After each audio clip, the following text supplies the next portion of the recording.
ჩემთვის როგორც ყველა მშობლისთვის ძალიან მნიშვნელოვანია რომ ჩემთვის კითხვა უყვარდეს და ამიტომ ბავშვობიდან ვკითხავდი ლექსებს, ხაპრებს,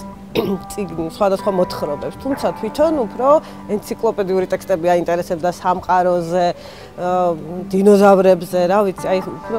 მას შემდეგ რაც დამოუკიდებლად დაიწყო კითხვა და სკოლაში წავიდა, მე ჩავთვალე რომ აქტიურად აღარ უნდა ჩავრეულიყავი მისი კითხვის პროცესში, რადგან მასწავლებელმა მას შეაყვარა ლიტერატურა, მხატვრული ლიტერატურა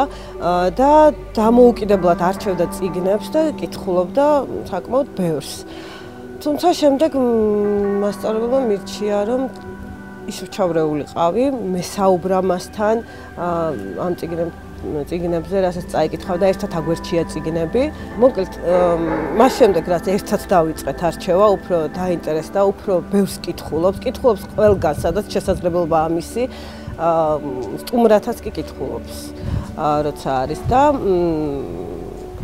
რა ვიცი, მე ვურჩევდი ყველა მშობელს, რომ მასწავლებლის რჩევები გაითვალისწინოს და კარგ შედეგს მიიღებენ.